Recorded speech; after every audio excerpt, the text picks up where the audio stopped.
Hey, it's the Luck Bubble. I'm your host, Kirk Westwood. This is the place where we lightheartedly investigate the evolution of the body, mind, and soul. Once upon a time, I traveled the world documenting rituals and practices, and it always comes back to the same thing, which is coming back to the now. The neuroscience, the mysticism, and what people actually do that really makes change in their lives, and therefore change in their communities, and therefore change in the world. The real stuff. And it ain't what you think. It ain't the external. It's always the internal. So, with that in mind, welcome to a bit of structured anarchy, a bit of chaos, because I don't know what I'm doing. And today, I'd like to invite my great friend, Matthew Hodgson. Say g'day, Matthew. Hello, Kirk, man. Good to see you, man. Really good to see you. It's actually the first time seeing your voice. Are you growing out your hair? I'm in my Tyler Durden phase of life where I really don't give a fuck from Fight Club. So, You could like attract more hair to like the top of your head. Like that shit doesn't work. my dad reckoned he was going to buy a greyhound to chase the hairs off his ass up on top of his head, but that didn't work. So I am, I've gone the mohawk, mate. Okay, I like it. I like it. Shades of Beckham World Cup. That was the first thing I thought too when I saw you. You have a good head of hair, mate. Yeah, very lucky. Starting to see some greys for the first time. So that's coming in. I had a buddy who used to say, grey hairs, mate. Don't worry about them in your head. It's when you start finding them in your teeth. I got a lot of problems, but I'm happy I'm not that bloke. Succinctly, before we go into what lights you up, what's your current field of endeavor? I'm in organizational advisory, and real focus for me, like on people and performance. So teams, leaders, and systems and organizations.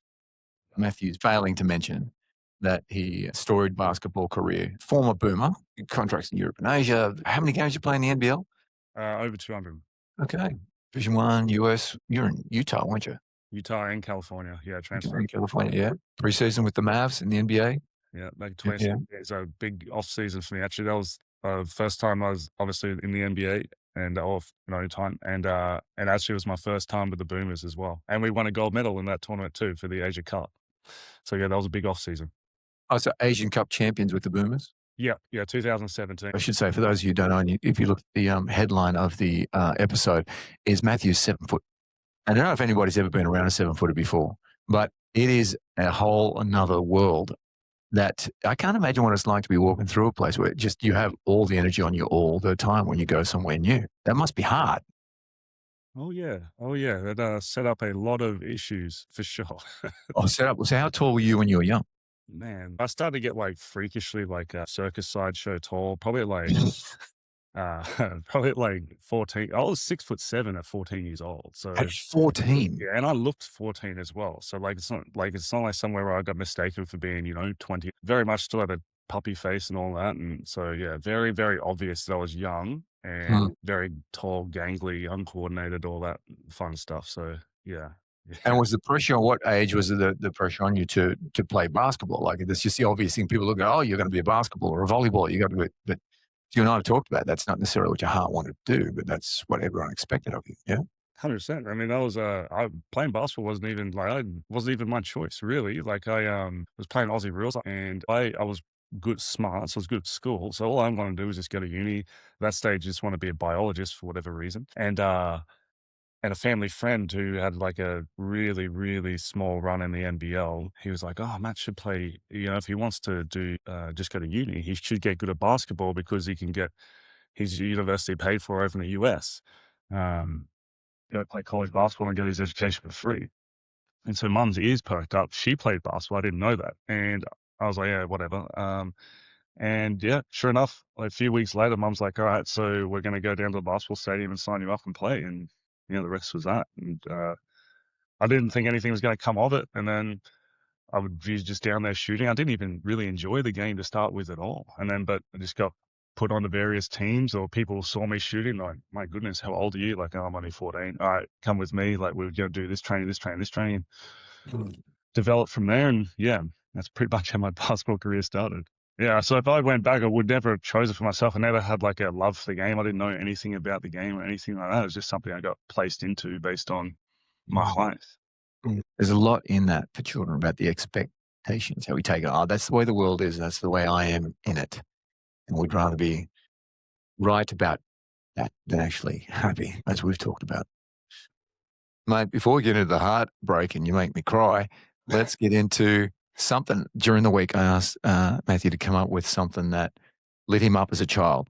Now it could be art. It's just really the first memory that comes on in of something that really stands out in your psyche. And you sent me through this piece and talk us through it as I line it up.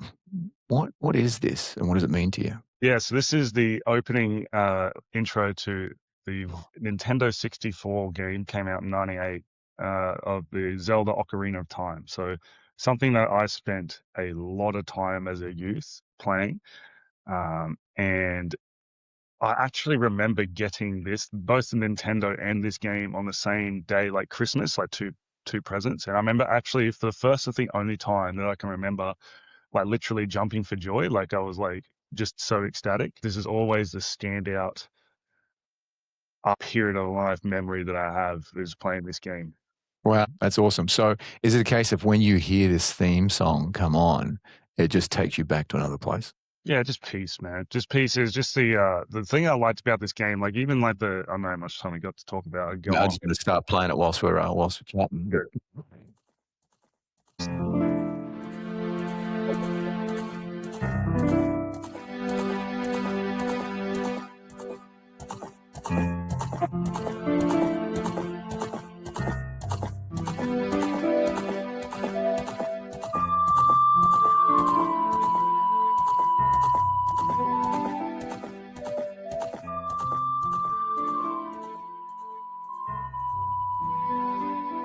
Mate, what if you could name the emotion that you felt in hearing when that takes you back? What is it? It's freedom. It's freedom. It's just the simplicity of this game, mixed with the landscape. Like the landscape was always a big one. That was what was a big hit about this game compared to others, because this is the start of the movement into 3D gaming. So you had Super Mario before this, and this was the next big release from Nintendo. And they had never seen like an open world like this before. So this was like one of a kind and very consistent love that people have for this game, that like it's not just me, it's a bunch of others, is actually what you just saw, where you ride around that field, and then so you get to like hear the music and all of that, and it's just like the time done with that, the freedom that you had to do that, and at the time how beautiful like the landscape was, and it still is beautiful to me watching it now, even though, as you could see, like very aged graphics and all of that. It's the freedom, man. The simplicity and the freedom is what's like so. And the storyline, everything else is amazing too, but the time spent just cruising around that field, exploring, was right. absolutely amazing. Yeah. Captured your imagination. I dig it. That's very, very cool. Thanks for that, mate. All right, so back into what it is that you're doing now. So what are the tenets? What's the concept of it? It's actually damn near a personal expression. So advisory is like this incredibly broad field, which is just basically about helping businesses just get a result that they want. Now, there's a bunch of different flavors to it, a bunch of different focuses. You have the strategic, you have systems, you have this and that. I'm not even going to profess like I know all of the different areas of it. So I had a lot of issues with myself with performance in that regardless, about how to actually be able to perform at your best. And then the people dynamic, because I'd studied psychology, I did a million different other modalities when I was playing to help you be a better baller. Yeah, everything. I always felt, and this is like going back to what we talked about before, like there was this image that was planted in my mind about the type of player that I could be, but I never saw it myself. So I was chasing this ghost of like potential, And so I never felt like I could, and people were always telling me, like I always felt like I underachieved. Even though I did all these things in my career, I always felt like I underachieved. And they're like, man, you could be something like so amazing. You could be so amazing. You just go, I'm like, but I can't see it. Like, I don't know what that is, So like I'm chasing this ghost. I've got no idea. And I just feel like I'm underperforming. Then when I get to the guest, I've spent so much time, like work ethic was tireless, like maniac, like in my whole time. I've got to say your work ethic was above and beyond. If I set you tasks, when we're working together, you would go and do it like no one I've ever seen before. In fact, you would overdo it. It's almost a case of, and even in your rehab, if something was set for you, being 7'4", you can't have injuries, and you've had some injuries, and one could argue that, it put paid to the best of your career because of your body. But I've never seen anybody apply themselves as much. And that actually, as we uncovered, was one of your think's one of your problems. Yeah, it was Your counterproductive. misbehavior. Yeah, It's counterproductive. It was your misbehavior yeah, was this control on that. Well, I can do it. Your mental strength was strong. I can do it. I will do it. I will do what I'm told. But that was actually your misbehavior, yeah, was to go that deep into that. yeah. Was that your experience of it? 100%. Like, obviously, like my because it started because I felt like I was so far behind. I started playing basketball at 14, and then I started getting introduced to elite environments at like 15, 16. So I'm going against all the best players in the country, and I'm like, these aren't even the best players in the world, and these guys are like so much better than me. So my work ethic was like maniacal, and it helped me get good. But the problem was, I've developed all this capability, but I've never allowed myself to express it when it mattered. So like, it would just be like, I'd come to a game, I'd be so concerned about the future. I've got to somehow achieve to this potential that I'm supposed to have, to this player that I'm supposed to be, to this amazing athlete that I'm supposed to be. At the cost of the now.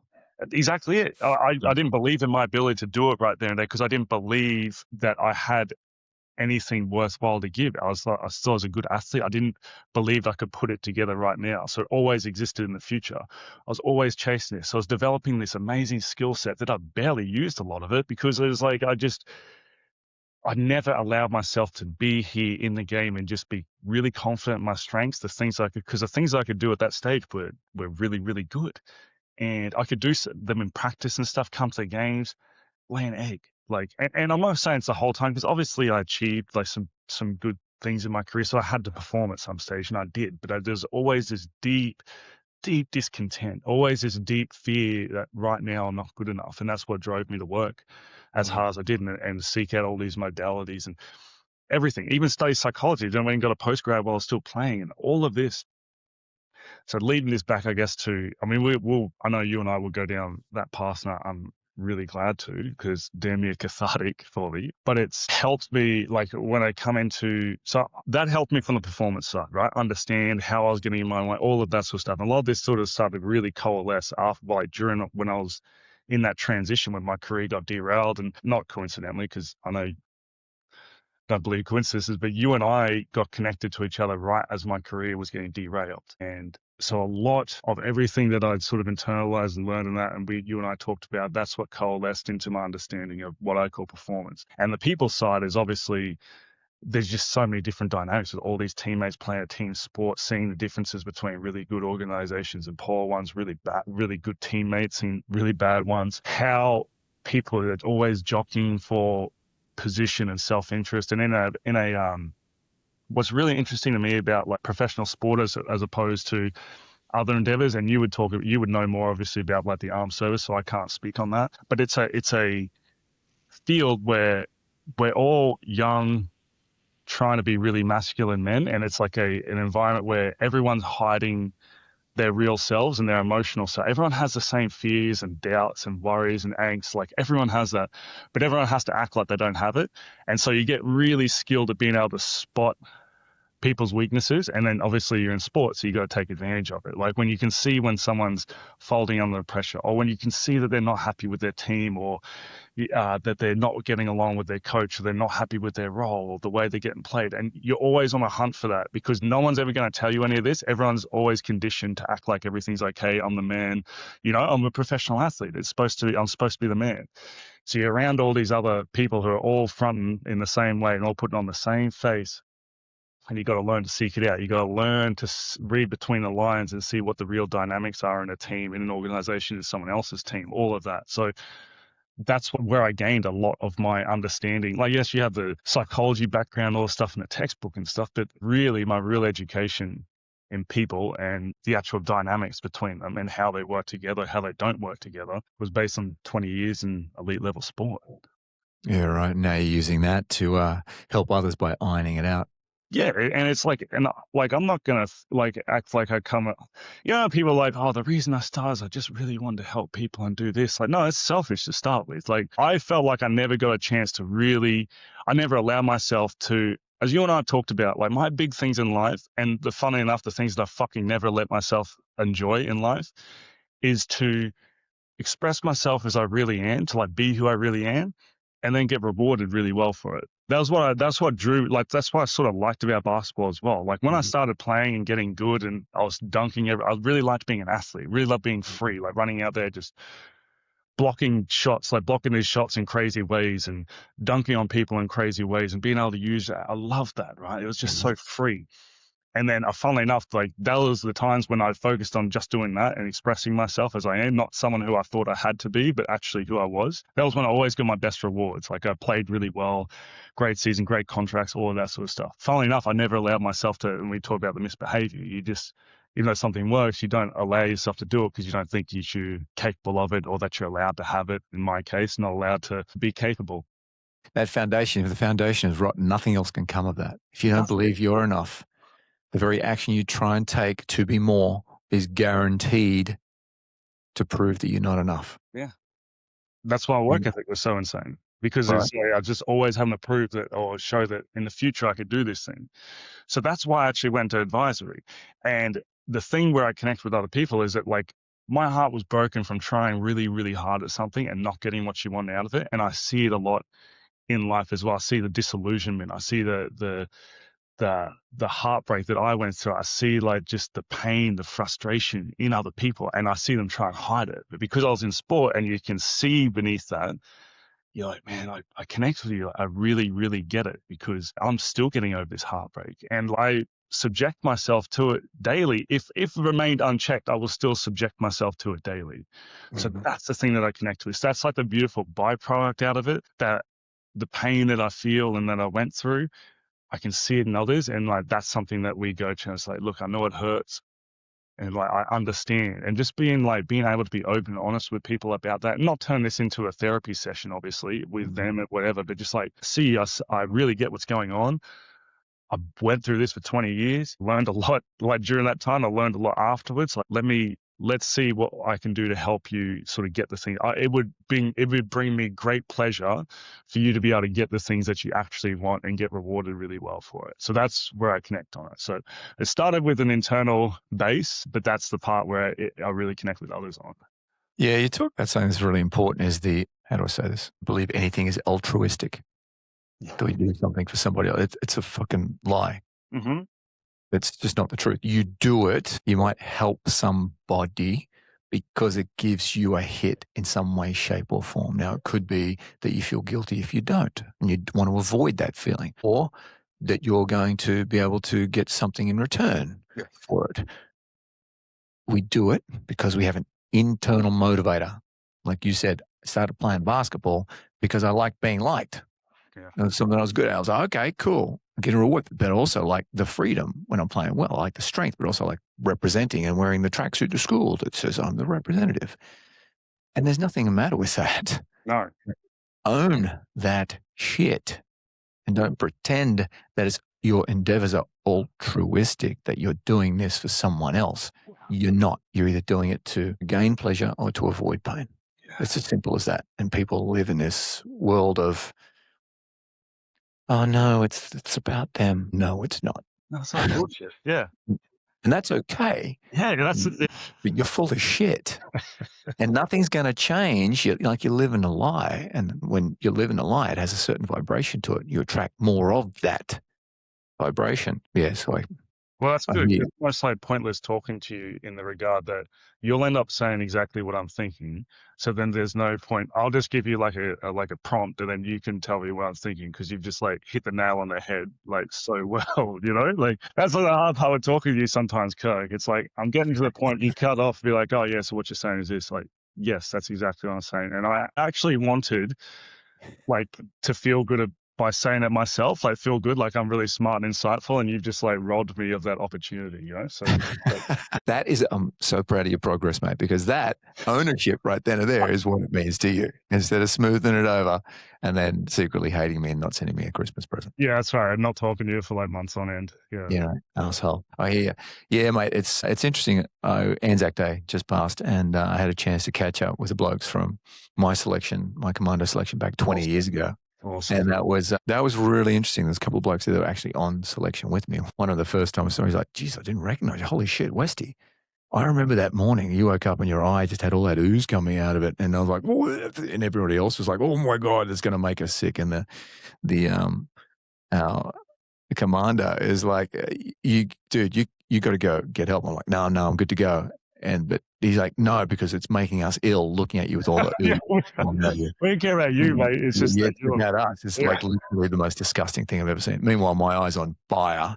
The cornea is getting eaten away by like acid in it from the stick that had the cordite on it, or the residue from the gunpowder, and not knowing it and wanting to stay out there. But a lot of guys join up or go for special forces selection because they want to know if they can be the best. There's a lot of appeals that get asked all the time. Why would someone want to do that? It's like to be the toughest of the toughest, to be the hardest. It's like it's within us boys to do that. And I wanted to know if I could do it. Shit, I was 5 years older than everybody else that went up for selection. I was 35 because I wanted to see how I could use my intuition to help solve problems. But I trained up somewhere in that 2 years of going up for selection. I then wanted to do the job, which is to know what it was like to be an Anzac, the mud and blood and tears and the legend of the Anzac, and training for very specifically for a job. And I remember a warrant officer saying to me the day before on selection, said, Westy, a word, I don't know if this career is right for you. Because at some point in time, you've gone from wanting to be the best to actually, you really want to do the job, and you think about going, well, it's really going full time with this. And what's your thoughts? And I said, well, I choose to serve the highest good. I surrender to what will be, what will be. We're only a few days from finishing this thing, and within, several months we'll be in Afghanistan. He said, because I need you doing the job, and that job will change you.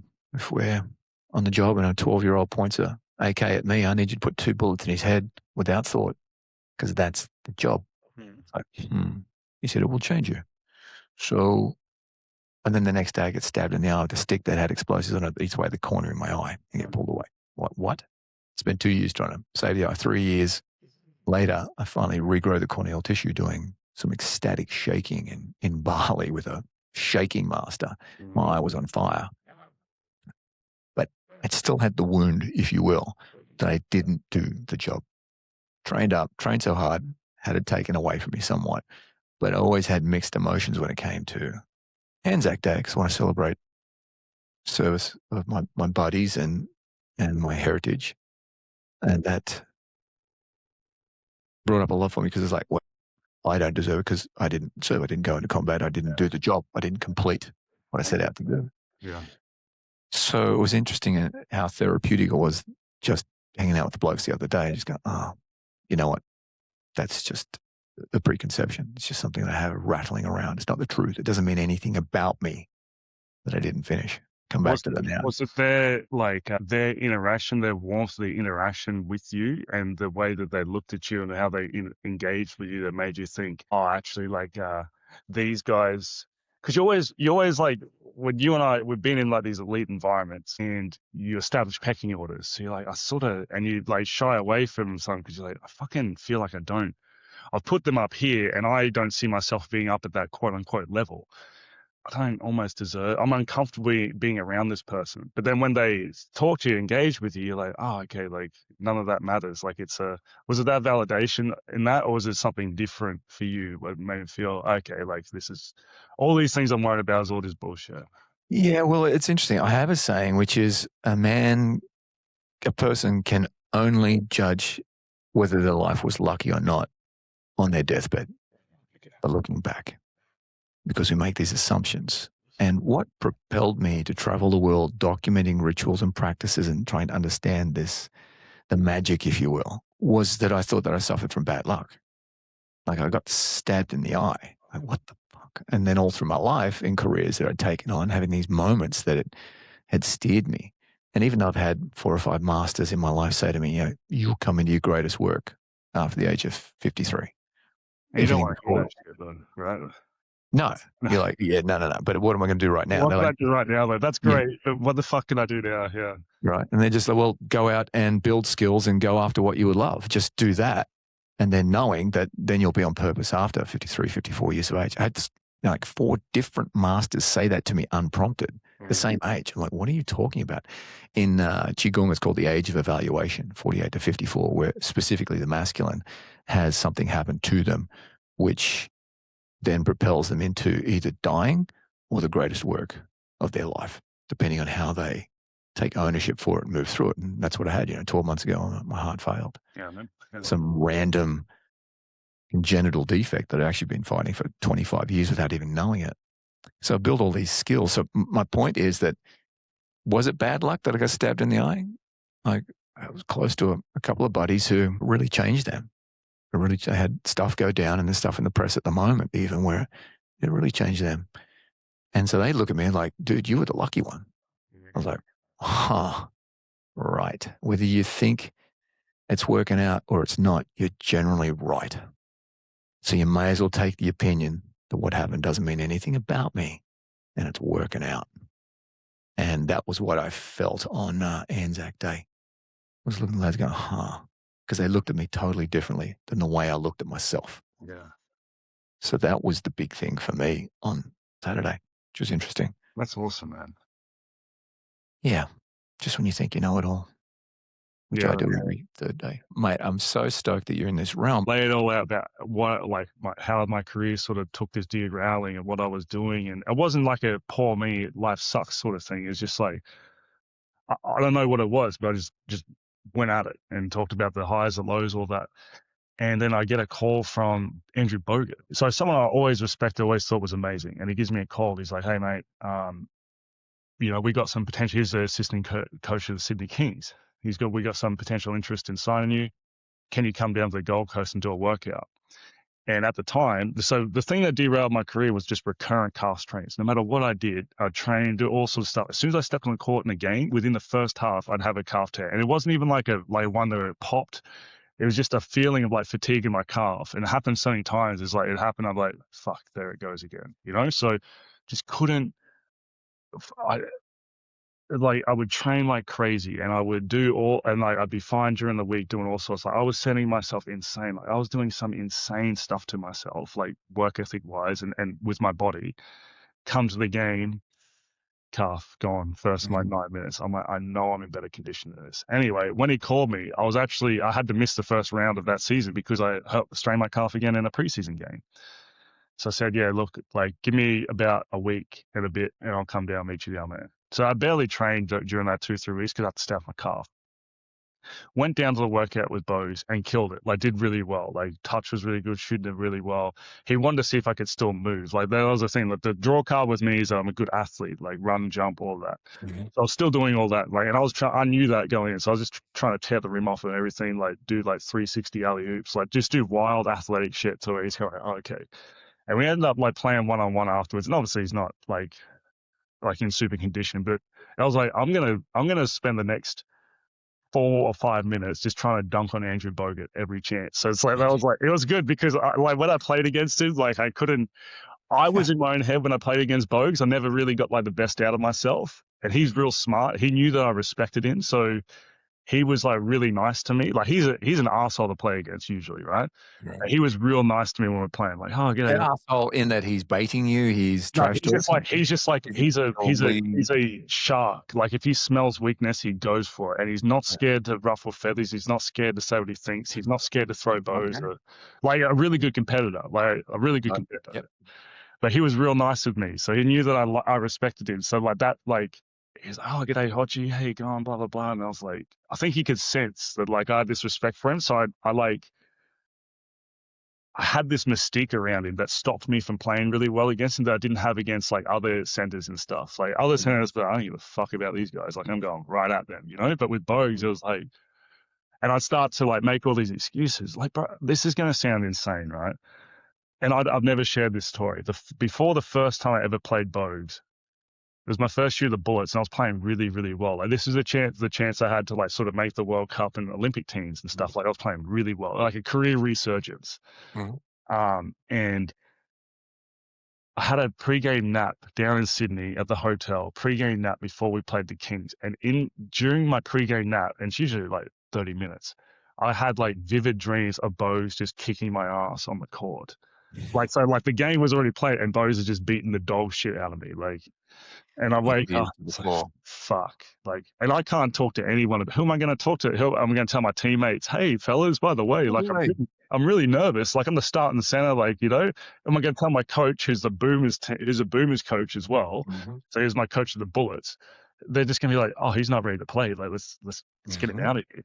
And so sure enough, yeah, he didn't kick my ass to the degree that happened in my dream, but it was more that I was so ineffective. Like I was basically just out there, like existing on the court, not looking to do anything. Anyway, so that's the sort of image I have of Bo. So to get the call from him and to do the workout with him was like awesome. And then it's like, oh, and then so I thought I got the contract honestly after that workout. And that's what I was banking on. And he's like, no, the workout was really good. All you got to do is just show us that you can stay healthy for a NBL 1 season. I was like, oh, shit. Okay. Like, all right, sure. Yeah, no problems. I'll do that. 2 weeks later, come back and play. First fucking 9 minutes of the game, calf strain. And I remember like, that weekend they came back and played, calf strain. I was like, that's okay, not a big deal. I'll be back in like 2 weeks. Come back 2 weeks later.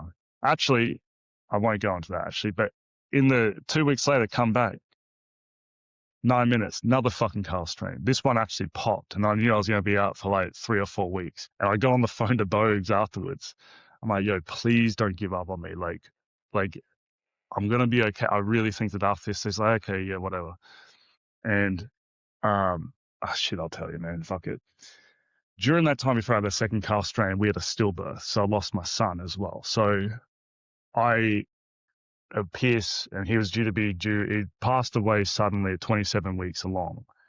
So we had this so this is before I came back and played. So we had this stillbirth. And yeah, that turned my work ethic and the stuff up to a completely another level because I was trying to process it. And, you know, like I was like trying to do these wild shit. I just remember I was doing youth work at the YMCA at the time. I'd given up commercial finance brokering. I was still finding my way into organizational advisory, what I'm doing now. And I would just do because I had to go back. He passed away on the Tuesday. We left the hospital on the Wednesday. Like he was born on the Wednesday. We left the hospital. No, passed away on Tuesday, born on the Wednesday. We left the hospital on the Thursday. Thankfully, my mum was there to look after my daughter, Winter.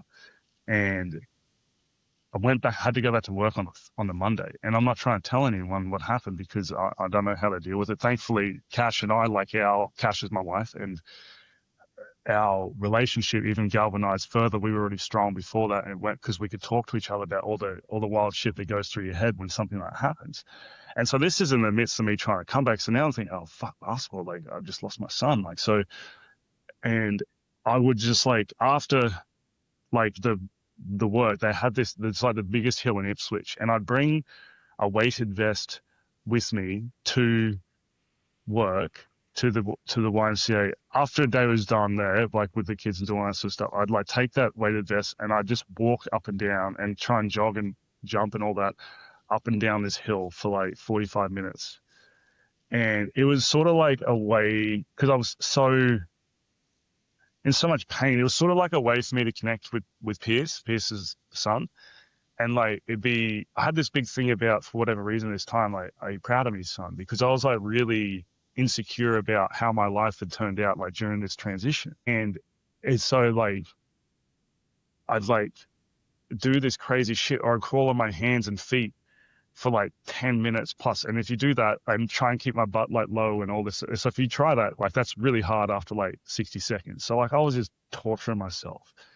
And it was all I don't know how to process this, but I've got all this pain and I want to connect with my son so bad that I have him with me and he helps spur me on to sort of new heights, you know? So I do this stuff that I didn't think I could possibly do.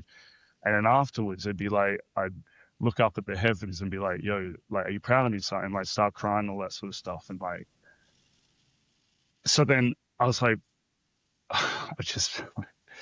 come into that next game, coming back, and I have the tape for Pierce and I'm barely talking to anyone and stuff. And I was Pierce is going to be with me. I'm going to do this thing. I'm finally going to be able to get some semblance of fulfillment in my life for the last 4 years or 3 years. And that sounds harsh because I had a beautiful relationship with my wife. I've got a beautiful relationship with my daughter.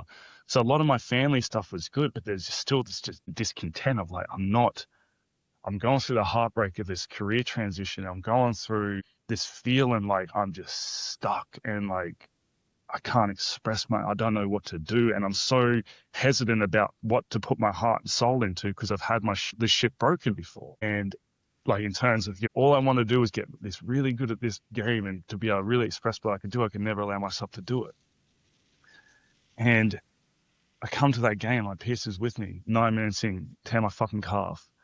And I was like, holy shit. And I sort of like knew that Sydney was going to move on. And sure enough, and I called Bose and stuff. That was just out of like pure desperation. And it wasn't like, oh my God, please. But it was just like, I've got to get in front of this somehow because otherwise he's going to see it and come to their own assumptions. So I just said, look, man, like I know I've done it again. I think I'll be good. But obviously you guys are going to make whatever decision works for you. Cool. About a week later, I'm driving past my old primary school and I driving past a park that, because when I first came back from Taiwan, we didn't know, I thought I was still going to get a call from an MBL. So I lived with my grandparents for like what ended up being like 11 months until I had to realize my career was over or in transition. And then we went and got our own spot. So I felt like a loser about that because I was sort of waiting by the phone. It was like, I can't sign a lease anywhere because I don't know where we're going to be or if we break lease. So I used to go to this park and I was trying to save money because we were getting no income at the time. So I was trying to save money. I had no gym membership. And I'd go to this park and do push-ups and pull-ups and dips and all that sort of stuff and do some sprints and all of that.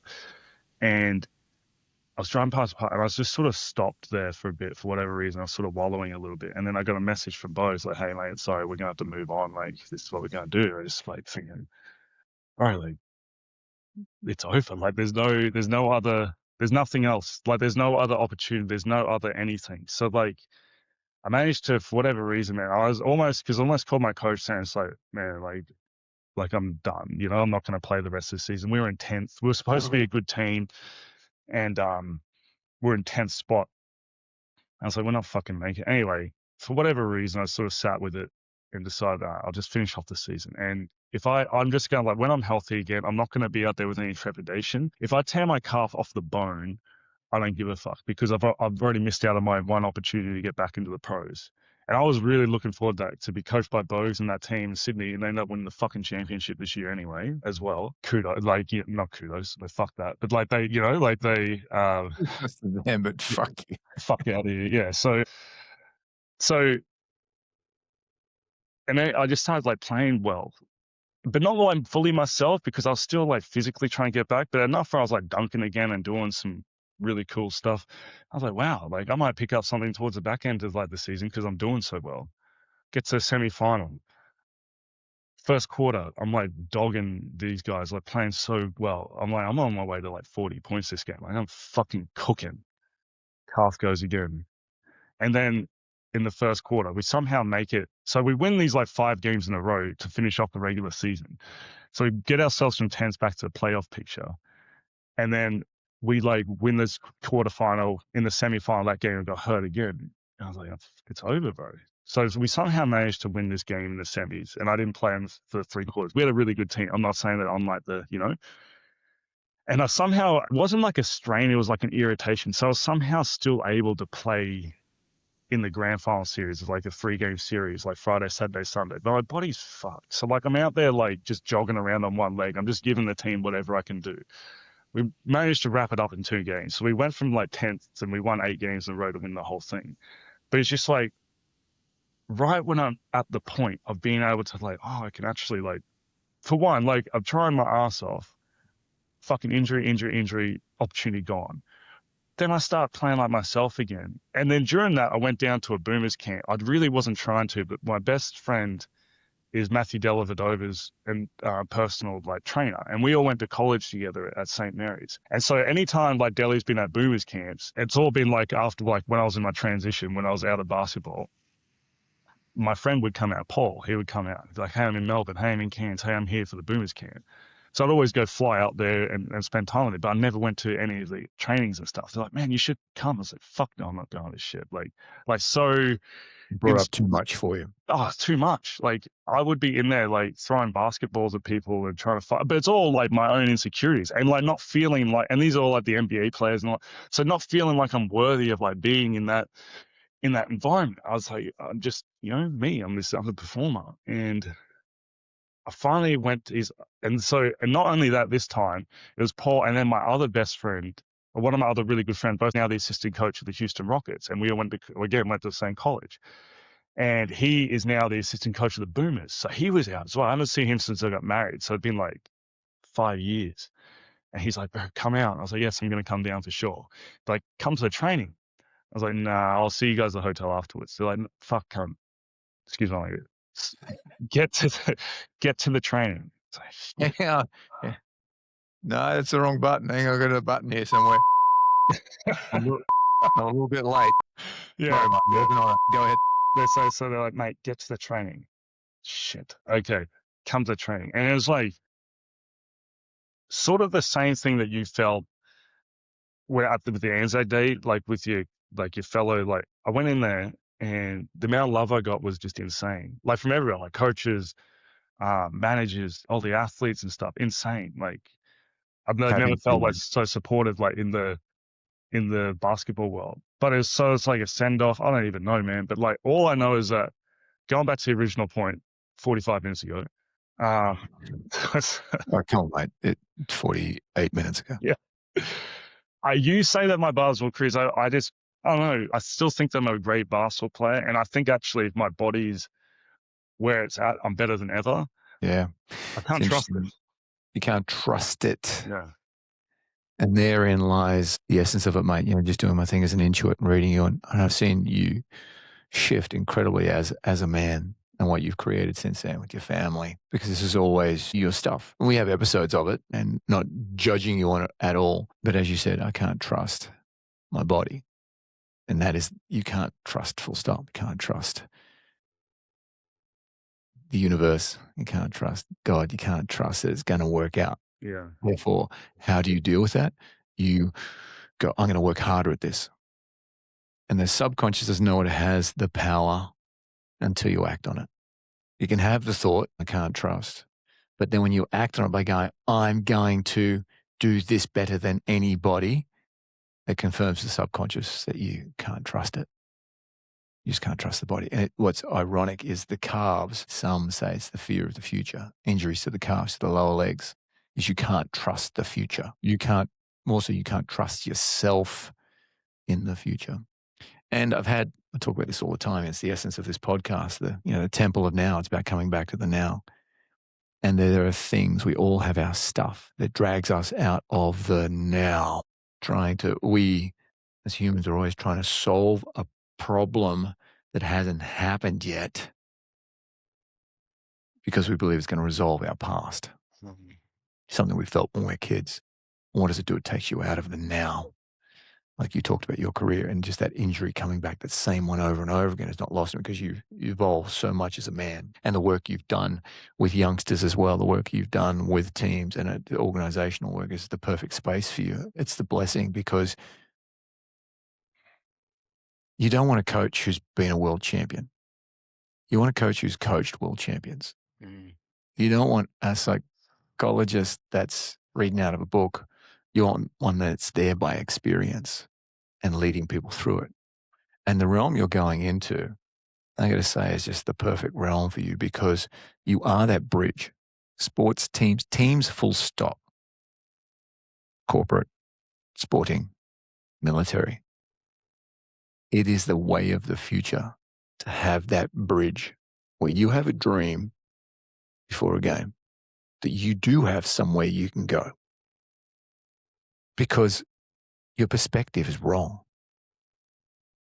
Your perspective on you not being worthy to go and see the boys who love you and want to train with, want you to hang out when you turn up at Boomers training and you got all this love. And all these guys going, mate, it's so good to see you and whatnot. It dispelled the myth. Mm. Me turning up Anzac Day to see blokes I haven't seen for 20 years, it dispels the myth. And it coming back to the now. You being in that space and being a bridge for players within teams is a perfect endeavor for you. Yeah. Perfect endeavor. The irony would be in that you having this focus you've worked for in the last couple of years, this transition, I believe it's going to free you up in ways you can't imagine. It's going to free your body up because you actually can trust you. You've just got this myth going on about yourself. I say this all the time. I've had so many masters say at the end of the day, it's just self-love. Yeah. is the core of it. You're right, And man. you go, Yeah. right. Because it's like that's where the issues are at. And so what I talked to you about earlier and like a little bit out of that is it's like, and I said it before, the best results I ever had when I was actually just being myself. But I'd never, like, such small amount of time, I trusted myself just to be myself and trusted that would be enough, you know? Yeah, right. And I remember I was going through a training phase. Sorry, I got to cut in here because there was a phase where we literally got acting like an animal, like using intuition. It's like, dude, there's this bridge. And you're like, what the fuck are you talking about? I'm like, this is the training you're going to do. You're going to train like an animal. But then you're also going to get into the joy of playing. Because there is an aspect of you, even though you were thrust into basketball and didn't even like it, we did find that aspect of you that actually did love it. Mm. And there was a player that you resonated with in which you could mimic. You could actually just get into playing like that, what it would feel like, the essence, not what it looks like, not what it sounds like, but what does it feel like to be in that essence? And then have your imagination take over. And that's when things actually shifted for you. You started coming back into playing ball and realizing you've actually got this in you because you're back to play. You're back to the now. You're back to how it felt. You're out of your head and back into your body. And that was quite profound. I remember the joy in your voice talking about the training you'd taken on and getting up early in the morning before winter gets up, before Cash is up and going, this is my time to play. That's why it's called a game. Yeah. People forget this with professional careers. And then you've got coaches and then you've got parents and then you've got the demands of the public. You forget about the play aspect. And that is the test. Yeah. It's coming back to play. And clubs are only just starting to realize this around the world. You've got the best coaches within the World Cup, guys like Gus Hiddink, famously had the ability to get inside each player's head to bring out the best in them. Right. And that in lies the way of the future for clubs, is to understand this concept and then have staff that can do that. It's not about tactics, not about fitness. It's not about skill. The magic thing that no one's working on is this ability to play at the highest level, to remove the things in the mind of the athlete so that they can play to their potential. Yeah. That's all it is, man. And that's something that you know firsthand and you're now doing with others as well, which I'm super proud of you. The irony is that I think you're doing this, you get a chance to come back to playing ball just for the fun of it and seeing what happens, that your body will change. Yeah. I mean, I believe you, man. I do.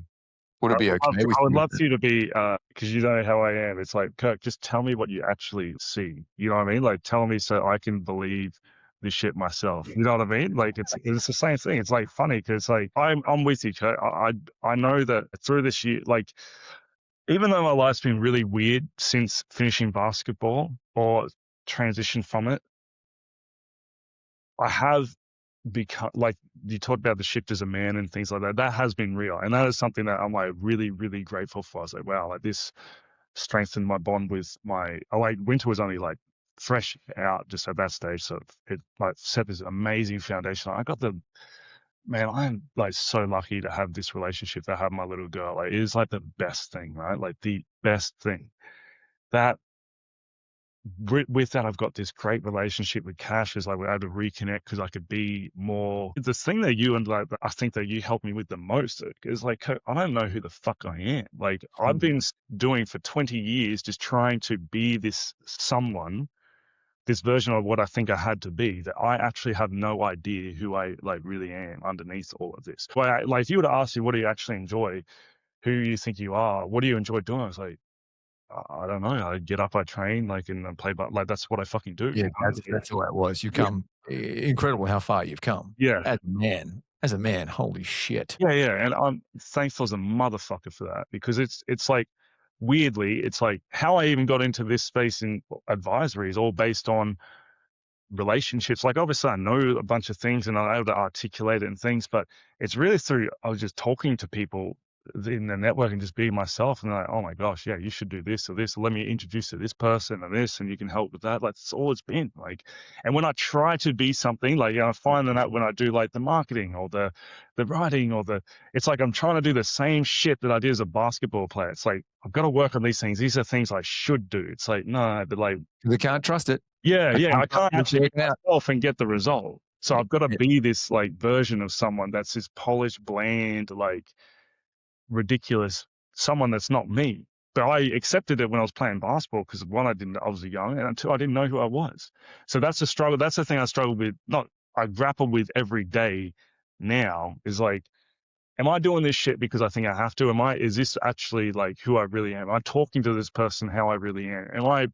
Am I actually doing everything I can to like transmit who I am, and then trusting that I will get in the rooms with people that I need to, or just develop these great relationships with people or connect with people? It's all about opening up my heart again. Like, and as wanky as that sounds, it's the truth, because I've spent so long just fucking like the monk mode, like in by myself, just training, doing this, doing all the things that I think that I tick all these boxes. And then it comes back to like, you always get the best results when, yes, that foundation of work is important, got me a skill set and stuff, but I didn't have to like torture myself through that time. I didn't have to hate myself through that time. And I could have really enjoyed a lot of these amazing experiences that I had. Like, there's nothing in like basketball is like I thought I had my heart broken by basketball, but it's like a neutral entity, you know? So it's my relationship. Anything about you. Yeah, it's completely up to me. However I choose, but the entity is itself. It's there beforehand. It's going to be there. It's still there, and it's going to be there well after I'm gone. Like, so enjoy like it being like real in the experience of it, instead of fucking being this someone that I think that I had to be. That was why I think I got left out of like Aussie teams. I was close with like the World Cup and the Olympics. That was a big one in that, but like, I was trying so hard to like tick the boxes that I thought the coach wanted, instead of just being me and having the coach being like, yeah, we could use that. Yeah, that lack of trust, and not trusting that you were enough, trusting that you could play, that you could enjoy it, that you could just be you and make it up, and somehow it's going to work out because you can tick all the boxes and then have that calf that goes. Like the subconscious, the body is an incredible machine that gives you what you expect. Yeah. It gives you what you expect, whether that's in relationships or your body or your success, your finances. It gives you what you expect. And you've come so far. The important thing for you is, like, we talked about the altruism, but I've seen you, when you're of service to others and you're off yourself, that's rewarding for you. Yeah, it is. Yeah. Right. And But so then this it's was like, good for you because you're actually so good at it. You just get a chance to play. And whenever that thing comes up about, oh, what about this? What about that? And I suck and I didn't do this and I didn't do that. So, that old chestnut again, that ability to come back to go, oh, no, that's just my trust issue. Oh, yeah, no, that's not the truth. Back to service, choosing to serve the highest good and serving others, knowing that you're getting something out of it and just owning that. So that's why I'm excited about this career change for you. Well, what you've been into and how that's blossoming at the moment. So, mate, I dig it. So thanks for being so open and vulnerable with us, because there's someone out there this is really going to help. So good lad. Good lad. Next up, what we've got is Idea of the Week.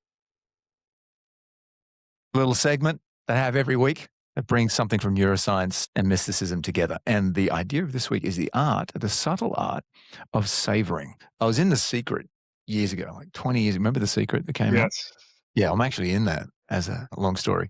Is that Rhonda's whole thing was about the act of gratitude. Like vibration attracts like vibration. Simple as that. Everyone talks about gratitude. But I believe there's a much bigger bang in savoring. The concept is moving from a passive life to an active one.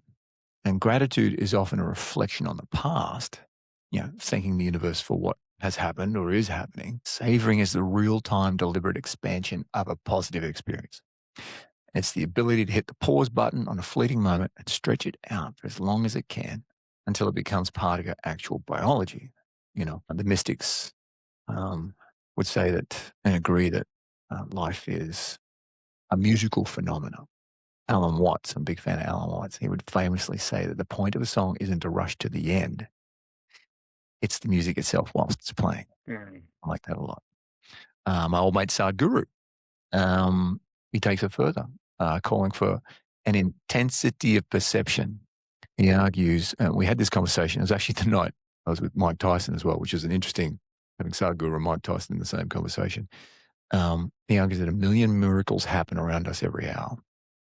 A flower blooms, the wind on your face, but we miss them because our software is too busy. And to him and to other mystics, savoring is simply being sensitive enough to notice that the present moment is the only thing that is actually real. In this day and age of fake news, what's real? Take a moment to savor. It doesn't come from your mind, it comes from your body. And science is really starting to back it up. I'm going to read this because it's centered on a physical connection in your brain called a corticostriatal pathway. Say that 10 times quick. Whilst most people experience a quick spike of dopamine that disappears instantly, researchers have found that those who practice savoring keep their ventral striatum, the brain's reward center, firing for significantly longer. And by using a prefrontal cortex to focus on pleasure, you're manually holding the on switch for joy. You're holding it on there. And they say, science says it takes about 20 seconds of sustained focus to move an experience from your short-term buffer into your long-term neural hardware. You aren't just thinking happy thoughts. You are rewiring your brain to sustain them. Very cool stuff. And the neuroscience is suggesting that this focused savoring for 20 seconds is enough to trigger these neural changes long term. And it's less about the big moments and more about the duration of your attention on the small ones that happen consistently throughout the day. Mm. So the practice that I put forward this week is the 20-second save. Don't just be grateful at the end of the day. You can do that as well, but instead try as many times in a day, catch a micro miracle in real time, whether it's that smell of coffee. Okay. Take in that smell of coffee and take a breath and savor it. Allow yourself to enjoy the physical sensation. It's not in your mind. It's in your olfactory sense. Enjoy it, savor it for at least a couple of breaths because it's going to be more than 20 seconds. The sun, the autumn sun at the moment, sitting in your car or sitting outside, just let it hit your face while you're waiting for the train. Take a moment, take 3 breaths to just savor the sensation. I'm going to say there's a very nice little, again, savoring the sensation on your face. Apply Sadhguru's intensity. Drop the internal chatter, dial up your senses, and hold that for a few breaths. Don't just live the moment, save it. Because what they're finding is that longer hit of dopamine actually goes into memory locked in the body. So you can spend more time in that higher vibration. It's more on call by savoring. It's literally the act of banking joy in your body. You are banking it for those times where you don't have it, where life isn't so great. You've got this bank in your body, and it's not your mind. In neuroscience, savoring is defined as the deliberate process of attending to, appreciating, and enhancing positive experiences. Key findings include the brain region role in savoring, the ventral striatum processes. It processes the reward and pleasure. Savoring maintains activity here for longer durations. I could go on and on and on of the science and how it affects us over the long term. But that's the general idea of the week. Tell me, what's one moment you caught yourself savoring lately, Matthew? I don't have one lately, but there's actually was one that always actually sticks out to me for whatever reason. And it was when Winter was like a year old, not even that. I remember taking her to a cafe just up like in Ipswich where I'm at. And like I said, life wasn't really that good at that time. In fact, life was kind of, yeah, it was, it was like fresh out in the transition. But I remember taking Win and she was a baby. She loved seeing cars. So there was a moment where I sat outside, I ordered a coffee, I was hanging out with Win, Cash was at work, popped her in my lap, and she loved it. It's on like a main-ish road, and she loved to see, and all the cars that were coming past, she was like smiling at, so it was like the most amazing thing ever. I had this coffee, and so obviously I love coffee, love the endorphins that come with it.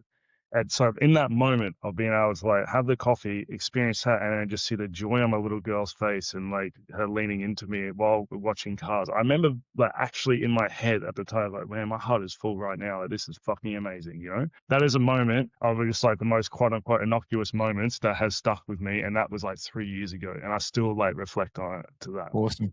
Close your eyes for me. Tell me, can you feel it in your body? Go back to that moment. Yeah. Where do you feel it in your body? It's in my chest. Yeah, cool. And what's the feeling? What's the emotion that comes with it? It's a glow, like it's a feeling of that emotion. It's just, it's like relaxation, man. Like love and relaxation together. It's just like, ah, fuck yes. Yeah, that's awesome. What color is it? Yellow. Can you set up the intensity of that yellow? Yeah, let's do it. Yeah, awesome. Take a big breath in. What temperature is it? Is it warm? Is it cool? Is it Yeah, it's like bath water. like bath water? Yeah, yeah, yeah. Nice, cool. And what is the shape of it? It's a circle. Awesome. What's the texture of it? Yeah, awesome. Take a big breath in and try and feel all those things all at the same time. Would it be okay with you if you allowed that feeling to increase? Yes. Take a big breath in and allow it just to emanate from you. 1, 2, 3, 4, 5. Eyes open, wide awake, fully alert. Cool feeling, huh? It's awesome. Yeah, just as you were doing, I was tapping into it and feeling it in myself. And yeah, and almost it's so warm. Like it defies explanation. The warmth that it has, like that word means so much more. You can recall that moment. This is what we're talking about. The Yeah. art of savoring. And as Sadhguru says, there's a million miracles in a day. If we could just empty our hard drive enough to notice them. Too busy to notice. So Yeah. that's the task for the week. Take 3 to 5 breaths for a moment. Find that moment in any moment. And the key is it's in your body, not in your mind. Cool. Good stuff. Is there anything you want me to do a read on? Anything or anybody?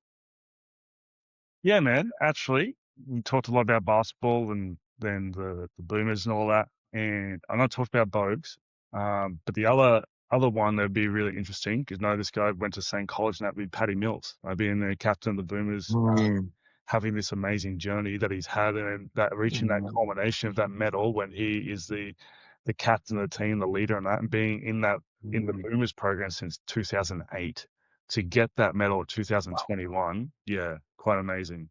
That is amazing. Okay, so what's the question? What would you like me to tune in? Is to how he is what his psychology is when he's winning, having such a great career. And What is it? Because the Boomers is like an especially point in my life. He's an amazing career, obviously, and been in the NBA for the majority of that. But the Boomers really seems like with Paddy, where it's like that's his thing, like the representing Australia and the he goes to another level when he plays for the Boomers, doesn't he? amazing, like all world level. Like every time he puts on the Boomers jersey, you know. Yeah, sure. I actually got a funny story about Paddy. I actually met Paddy back when I was living in LA and working out of Los Angeles as a consultant for the Luck Bubble, helping teams and corporations do their thing. And I lived just off Abbot Kinney, famous spot in Venice.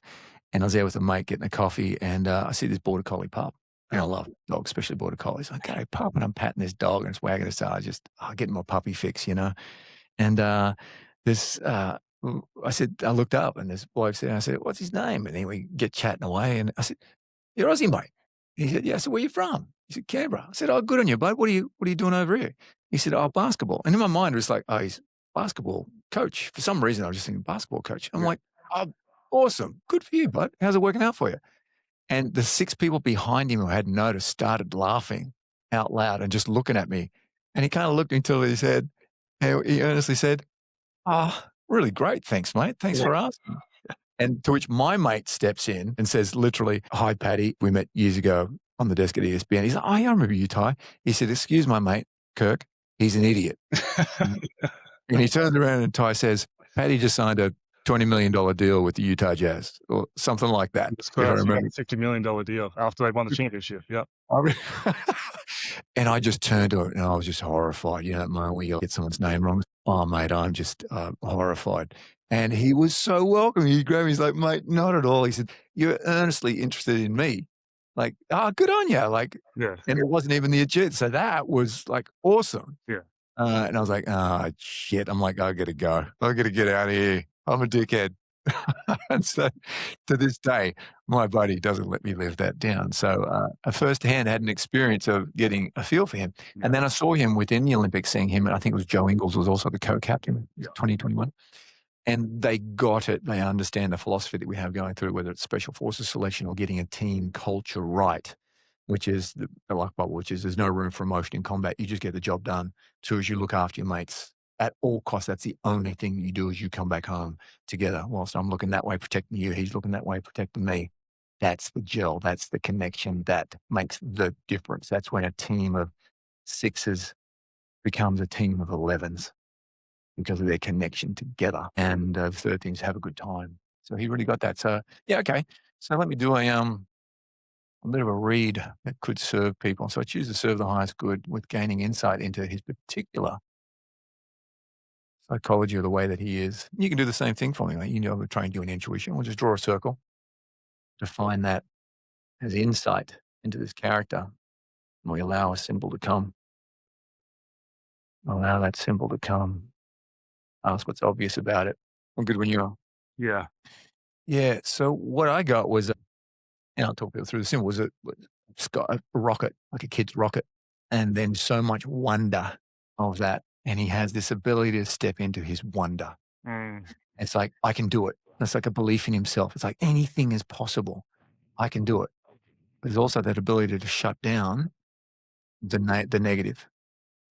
And when he's on the positive, I can do it. We can do it. I can do it. We can do it. I can do it. We can do it.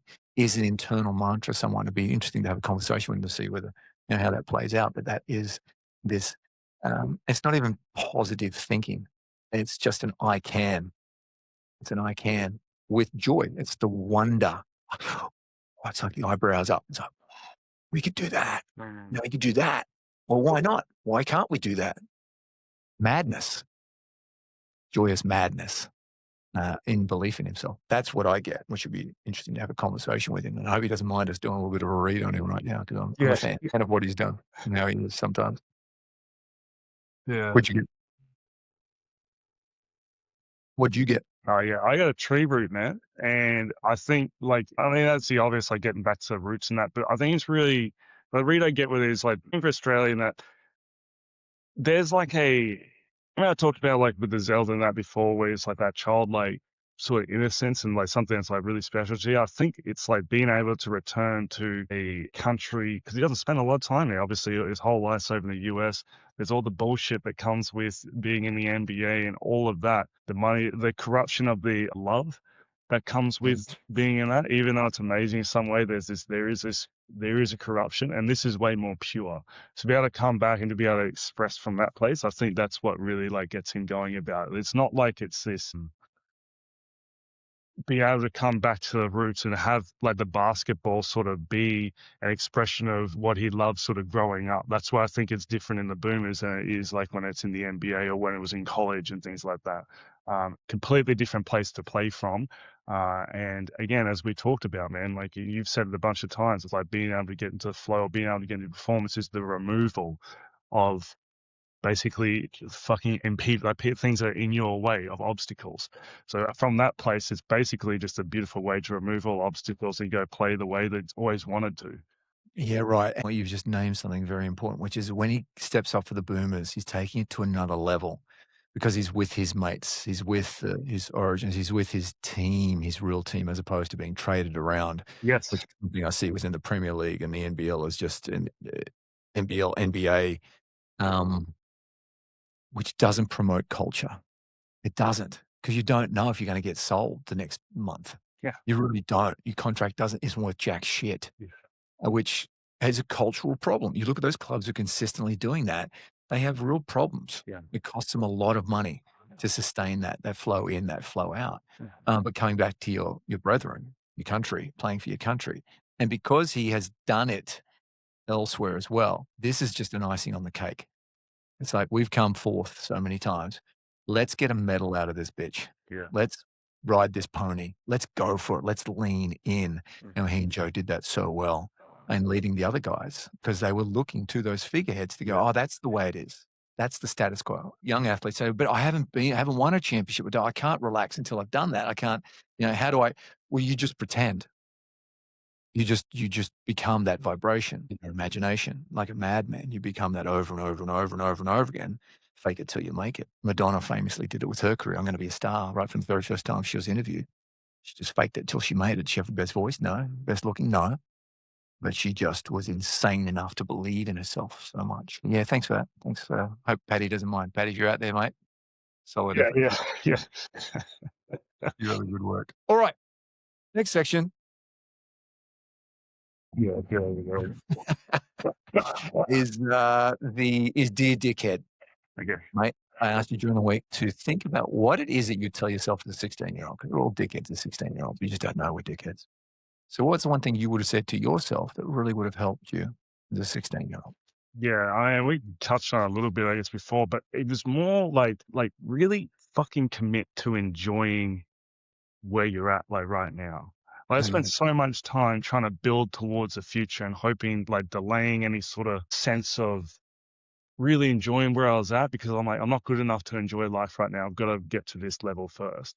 So yeah, I partied. Yeah, I sunk piss. Yeah, I hung out with friends and stuff, but I never really like fully considered what it is that I would really enjoy in this time. What would I really like to do right here, right now? I've done my work. I've done the stuff that I need to do.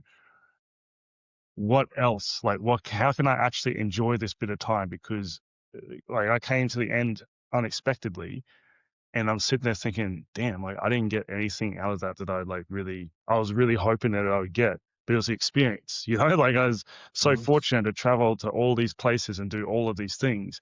And in my mind, I didn't think anything of it. I was like, yeah, of course. Like I knew I was going to be doing this, but I didn't allow myself to actually enjoy it. The So savoring, literally. yeah, I didn't savor it. So the Mm. only time I'd savor it was like if I'd had a good performance and I'd just like be in the ride back just like just sitting with it, and that was the only time I really allowed myself to like really like dive in. And this is even outside of like basketball, like even like with intimacy with like Cash, who's I've known her, we've been together for 15 years, like that sort of stuff. Like I was so distracted in just my general life, like go to Lake Havasu or something for spring break, and in my mind I'm always thinking about basketball. Well, hey, what do I need to do to get better at this? And just to be able to like compartmentalize. I do the things I need to do. I do the things that I know I need to do, that I really want to do. But I've got this complete other side of me and this experience. Like jump into that shit, man. Just even I wish I did that in basketball. Just jump into like, yes, I'm building towards something. Yes, I am. But fuck, man, like really enjoy whatever it is. Even if I'm in a new situation, or I suck at this or whatever it is, like, or if I'm uncomfortable, just dive in, just have it crack, have fun, like have fun with it. Never allowed myself to have any fun. I did all this stuff when you describe to people, they're like, oh my gosh, that's amazing. It's like, yeah, it probably could have been, it probably could have been amazing if only I'd Yeah. allowed myself to enjoy it. Your joy was so transactional. Yes. It's like, based on your wound, which is I'm not enough. I can't trust. So I've got to work so hard 24/7 all the time. It's the insanity of this mind going, I can only, once I've worked that out, can I actually enjoy it? And that is the way the human mind works, is we are subconsciously preoccupied with resolving something to heal our past that takes us out of the now, out of the savoring. And you just coined it, mate. As a 16-year-old, for me to look back, I'd be the same as you. Just go, oh, mate, so much joys, so many joys that you glossed over because you had to strive towards something else. Yeah.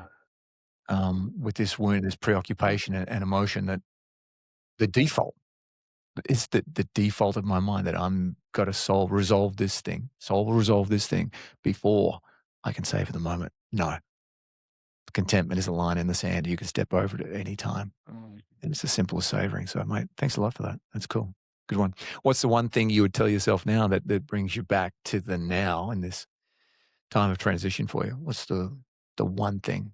For me, is this what I actually want to do, or is this what I think I should do? Like, because I spent my whole life doing things I think I should do, and I completely glossed over and lost like basically any essence of who I really am and what I actually really like to do. You know what I mean? Like, it's like, am I having this conversation with this person because I actually want to, or I think it's going to go to this, or am I putting myself out there in this particular way as I am, or just like, I just look around, I see like so many times in my life where I just tried to be something else because I thought I would reach some level where then I could be happier. It's like, no, fuck that shit. And like, even when I'm like even if I'm working from home or whatever, it's like, man, I can't, I think that I should be, I think I have to justify what I do. So I think I have to be doing something right now all the time, sitting in front of this laptop doing a bunch of work until I've got something out of it where I can say, yes, finally. But I can also just go outside here and train and go for a walk or something like this and come back. Like I feel like, I don't know, like I don't think I'm articulating this well enough, but Well, the thought would be to ask you more specifically, is there a practice ritual or something you can schedule that you do or would like to do that could bring this home? I corrupt it. That's the thing. So like I go for walks in the country, right? And I initially did that just to process my life at the time. And actually, initially, I wanted to go back there because you know how we talked about like that, bringing it all the way back when I had that Zelda theme and then that big field. At that time, I lived in the country. And so when I looked outside, that was part of the allure about it. If I was playing that game, I'd look outside and I'd see similar scenery outside in my surrounding area that I saw in the game. And I'll be like, wow, this mountain looks like the one that's in the game here. Like this one that I can see in the distance. Or this field in front of me is like the field that I ride the horse on. So then I'd go outside. I'd be like, fuck this. I'd go outside and walk around that place. So then I returned to that when I came back from Taiwan. And I returned to it and I'd just walk. I'd just park my car in all these just different spots in the country and just go for a walk. And I'd be away for like 2 hours just walking, just looking at the scenery and stuff. Problem is, right? So it initially started as a joy. Like I How remember do you corrupt that? I corrupted because I started talking out loud to myself. And so I basically start running self-therapy sessions with myself. And all Oh, of a sudden, try and resolve yeah, your pain. I gotta use I can't savor just this moment. It's not yes, enough. I can't trust that this is enough. yeah, I need to use this as a tool. yeah, Your yeah. default of your stuff. And that's it. And then I'd start putting weights in my backpack. So then it became like a training exercise or, you know, so like, and then I'd realize I'd walked around for 2 hours and I haven't even looked around at like the scenery that I love so much. I've just been so Right. focused on trying to somehow get this shit in me, somehow get it out, you know? All right. So at this moment in your life, what's the one thing you would tell yourself or the one practice you could give yourself, a ritual you could give yourself? I'll tell you what, the thing that has helped with that is that I started recording my shit, like what I'm talking, what I'm saying. And I'm like, well, I've got to get this out because otherwise it's just like does nothing. And then it helps me to sort of get it back to something that's helpful for someone else. It's helpful for me because I get to finally say all of this stuff and have an unknown audience listen to it. And there's a lot of stuff in there. And it's like, I get to like really, really actually be myself. Like I talk Mhm. how I talk. I'm not trying to sound like this Mhm. highly polished, professional, organizational advisor. Does it work against me if someone's listened to it? Maybe. I don't know. I don't really care is the point. Like I'm No trust, not even coming into it. It's not even in the equation at all. You're just being you, yeah. getting it full. And then Love it. linking it back as like, all right, so how can this help someone else in some way? Because it's helped me because I've been able to get this out. And I hope that there's something in here that's going to be able to help you in it. And so I've been recording that, which has been pretty cool. And then I'm in the process of just being able to put that out. So that's in complete. God, so you're doing that. That frees you up, so then you can then have your moments to be present. And Yeah. so, Well, the thing is, because then after I do that, then a lot of times I'm like, you know what I'm like. I have like a million things scheduled for the day that I think that I need to do. I'm even though like I'm out of basketball, I still treat myself like an elite athlete. So like I train like a motherfucker, and then I do this, and then I might run off to here to do like, and then I'm spending time with my family and stuff. And I actually hate living like that, to be honest with you. I but don't that's like. that's the way I have to be because I got this subconscious thing about trust all the Yeah, I time. have to be doing something to validate my Trust that existence. life's going to work out. Yeah. Okay. Okay. So that frees me up to be like, oh, no, I'm not doing that shit. I don't want to do that. It's just that it's something I think I need to do. So then I'll attach a sled to myself and like instead of doing some, I've got to rehab my knee. So I'll do some squats and like a bunch of rehab stuff that's so boring and takes like an hour to do. Mhm. Or I can go out the front here. There's a hill and I can warm myself up well, and then I can start doing sprints and jumps and like weird shit and like tie a sled to myself and run up this hill. And this is what I actually really wanted to do. Like, this is what I was trying to rehab to build towards, but I can actually just do the shit right now instead of like having to feel like I have to earn my way into doing it. There's stuff I've got to resolve before I can actually get what I want. Yeah, I have to prove that I'm worth having the things that I want instead of just going and just doing the things that I want. So the recording helps me because it's like I damn near exercise myself, and then it's like, oh, okay, I'm actually free to do whatever I want to do. So what do I want to do? And then that's the question I have to ask and answer to myself each day. So I spent so much of my life not knowing what I actually wanted to do that I have to put thought into it every day when I like finally get the chance. See that? Well, retraining, you're becoming consciously competent. Yes. Scheduling that time to do it. Yeah, good stuff, mate. I like it a lot. Thanks for sharing that. All right. Next up, we have what I like to call the spinning wheel of practices. It's where I get a chance to spin an imaginary chocolate wheel to come up with a meditative style practice that brings us back to the now. And there's hundreds of them. So today's one, we're going to have a crack at it. You up for doing it with me? Yeah, always. Yeah. Okay, go. So it's going to be the listening channels meditation, which is a very fast way that you can drop in and go through the dropping through brain waves, is to just listen and understand that your ears, your eardrums are simply receptive machines, that your brain doesn't need to process what it's hearing.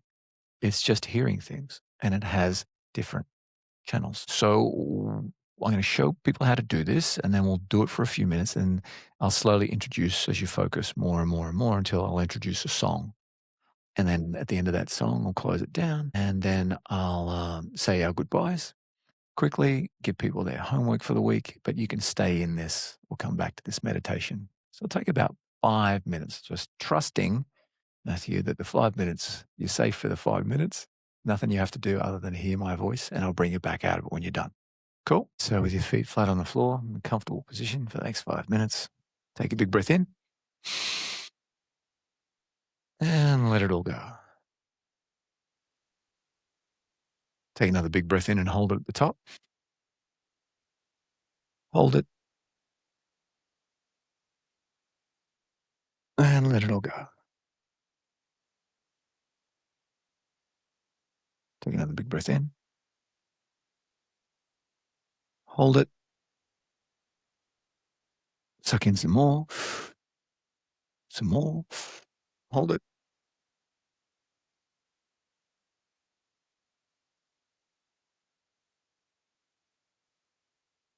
And let it all go.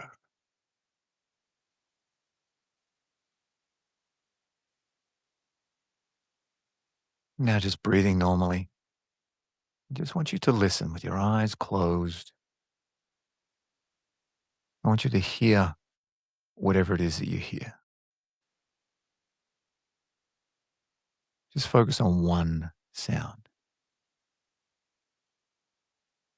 Allowing yourself to just listen to that one sound. Now you hear my voice, and you're just focused on the sound of my voice. And that's all. And now you notice another sound. It's just vibrations in your eardrum without need to work it out or picture it.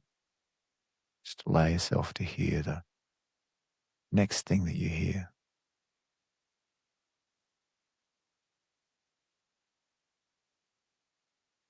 And now allow yourself to hear what they call the sound of the universe, which can be a humming inside your head.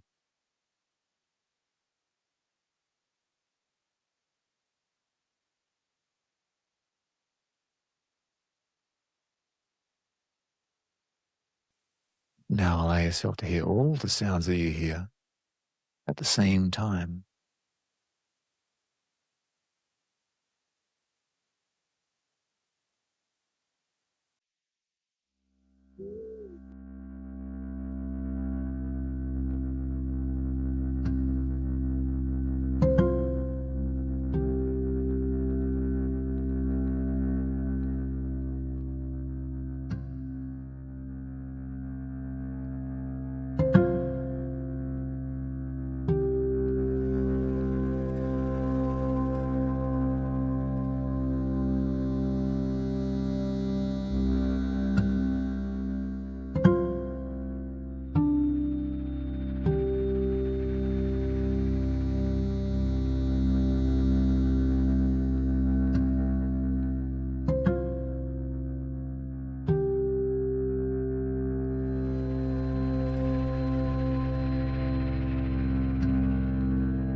Thanks for joining me. Matthew, thanks for joining me today. Yeah, thank you. I really appreciate it. And to the rest of you, your homework for the week is find the chances to savor the moment. Meditation for the week is you can play this back over and over again. The channels of sound that go into your brain. So that's it for the episode today. I'm Kirk Westwood. Remember, it's not what you do, it's how you are. And nothing means anything about you. Have a great week. Cheers.